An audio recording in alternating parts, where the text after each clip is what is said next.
Two men, one building, and one big dream to blend fine art and food in San Diego. We started working on this restaurant project in 2006.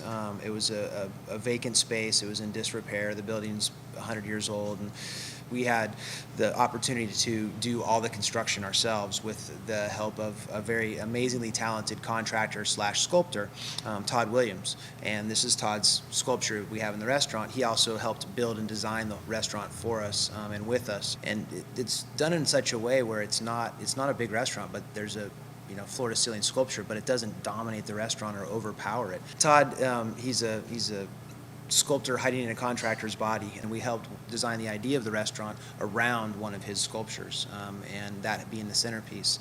It centers our belief and our philosophy of art is the centerpiece of our restaurant.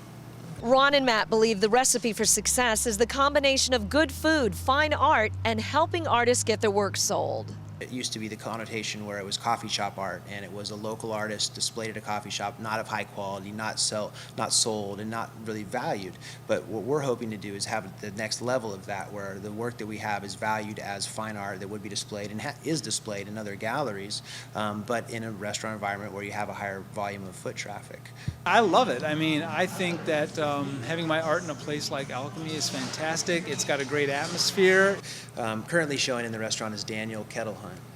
And Daniel came to us as many of the other artists do. He was dining here and noticed that we show art and just decided to drop his resume, his portfolio off, and we took a look at it and were impressed. And it made sense. It fit the motif, which is very versatile. We've had everything from black and white stipple art to photography to abstract, children's art, so we've had a variety of things.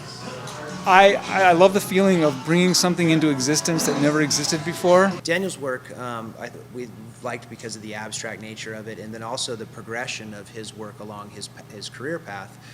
You can see where some of the abstracts that he did early on, or I think a little bit over 10 years ago, they're amazing, but when you compare him to his current work, you can see the progression he went through to get to where the technique that he's using currently, and it's mind-blowing. I do a technique that's a very old technique. In fact, it's the oldest painting technique known. It's called glazing, where I use very thin layers of color. And so the mixing is actually optical. For example, in some of these you'll see green creatures, but I didn't use one drop of green paint. I'll paint yellow, and then I'll paint blue over that. Well, yellow and blue make green. They're very thin, transparent layers, so you can see, the colors are mixed in the eye of the viewer rather than actually mixed on a palette. Because it is a restaurant, we've kind of gone the opposite of how a gallery is showing. Usually you do like an opening reception for an artist at a gallery.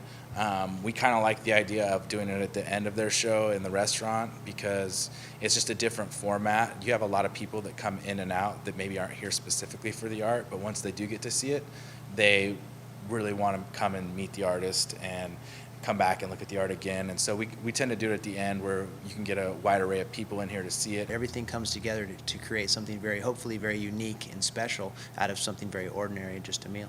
I'm Phoebe Chongchua for Art Pulse TV.